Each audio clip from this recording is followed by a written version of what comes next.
the area that you're working on. And remember, because this is a curet, you want to make sure that you are establishing the toe third of the instrument directly right onto the tooth at all times. You do not want that toe sticking outward to lacerate the tissue. So by adapting my toe third, I'm going to start at the distal line angle, and I'm going to go subgingivally right into the pocket. And I'm going to work my way around into the distal there. And now I am going to come across the buccal, insert at the distal line angle,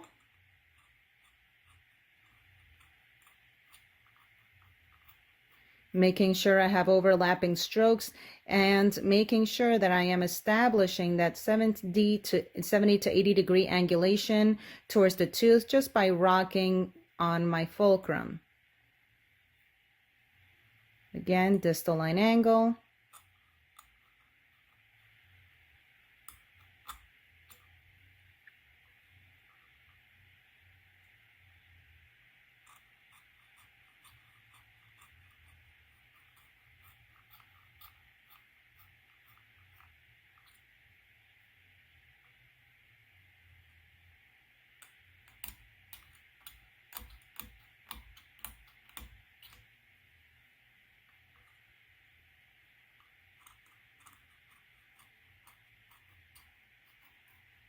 And making sure that you're rolling as you are approaching that line angle.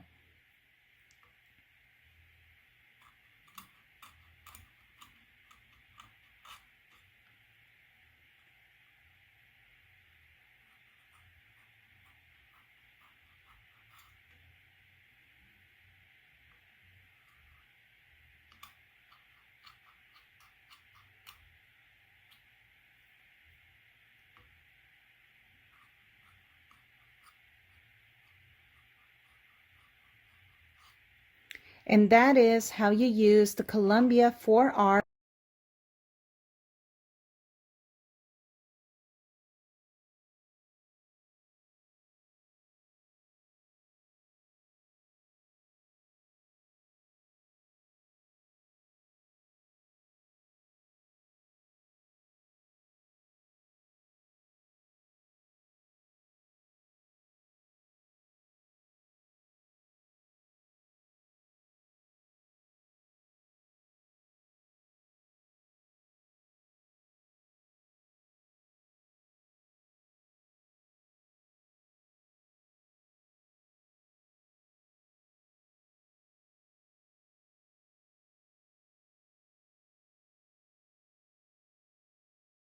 of the lingo aspect, where it is the hardest for most right-handed people, right here. And this is going to be a little bit different from other areas. You're going to be sitting around 10 o'clock, and you're going to be fulcruming kind of across cross arch away from the quadrant you're working on, right here. Extend your instruments long, and then look over, lean forward, so you get the direct vision. You still have a mirror. Usually you're going to have a mirror to retract the tongue, but you're going to look into the lingual surface directly. Then you're going to start from the distal surface, going to the mesial, all the way in, and then come out. You can do the distal. Make sure the terminal shank is parallel. Okay, and then distal lingual line angle. Okay, and then distal. As you're coming to more premolars, you have to change your fulcrum position more closer to the teeth. You're going to the distal, and then straight distal, up and down. Distal lingual line angle, up and down, and then lingual into interproximals. So I finished the premolars. Okay. That's mandibular right posterior teeth of the lingual aspect. Now, universal for posterior use, you have to use two cutting edges. So straight distal surface, you can start from the distal line angle and then make the terminal shank parallel and then V to the distal and go up and down like this. Okay. Then start again from the distal lingual line angle and goes towards the mesial. But now you're using the primary cutting edge, other cutting edge like this. Okay, then distal, up and down, lingual, slightly oblique, and then coming around to the mesial and vertical. Distal is vertical, terminal shank is like parallel, lingual, going interproximal, and vertical stroke again. Okay, distal lingual line angle, vertical strokes. Okay, then straight lingual to the mesial, vertical, up and down. Okay. So now I'm going to do the posterior section of mandibular left buccal aspect. You start again, that's posterior, so you're going to use the two cutting edges, but you're going to be sitting at around 10 o'clock, a little bit moving forward, looking down. You're going to be holding the mirror, pretending like this, but you start from the distal buccal line angle, going towards mesial, okay, going all the way into proximal. Okay, the fulcrum has to be same, line angle, going to the mesial. Okay, and then you're going to do the distal surface. Okay, now this is one missing too, so you have to extend your handle longer. Start from the line angle, going into the mesial. Okay, and then distal line angle, going up and down like this. The whole time you're having all your wrist motion and then fulcrum together. Now I'm demonstrating mandibular left posterior quadrant. I'm putting teeth upside down because this is how you're going to be seeing the teeth in clinic. So you will be approaching it from 10 o'clock position, and you're going to start your instruments at the distal line angle and going to the distal again. Now you're doing the both cutting edges. So this is the secondary cutting edge for the distal. For the mesial, you start from the line angle again. Primary cutting edge going into the mesial. Okay, now number two is going to approach at the line angle, going to the distal. Okay, then facial, and then going towards mesial. I don't know if you can see this well, but it's going to be looking like this upside down. Now we're going to do the posterior section of mandibular left lingual aspect. Now we're going to sit diagonal, opposite surface of the surface you've been walking, so it's around 9 o'clock position. And you're going to fulcrum 2, 3 teeth away, tangle away, and then keep your fulcrum high. Start from the distal. As you do wrist motion, you see your wrist is straight, and then no finger flexing, going mesial. Okay, so the wrist is moving. It's more up and down on this one, and then oblique stroke side to side. Okay, now I'm demonstrating mandibular left posterior section. Okay, you'll be sitting around 9 o'clock, and the patient's going to have a tongue and everything, but you gotta look. It's the same principle. You're using a two cutting edge, going to the distal. Okay, from the distal line angle, linguals, going to the mesial.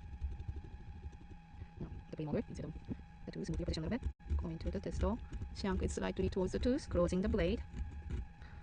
Okay, straight lingual. Shank is closing towards the tooth, up and down. Okay. Shank is going towards the tooth, using the secondary blade, and then going mesial. Shank is going towards the tooth, up and down.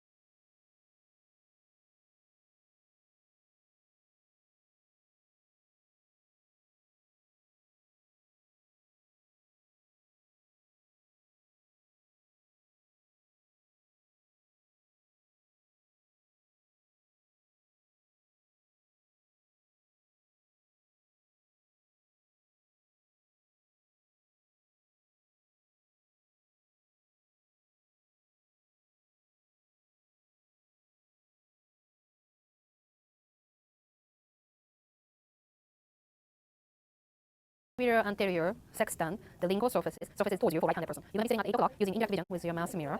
You're going to be starting number 22 and then fulcruming only probably 1 tooth away. You're going to start at the midline, going into interproximal, like this. Start at the midline, going interproximal.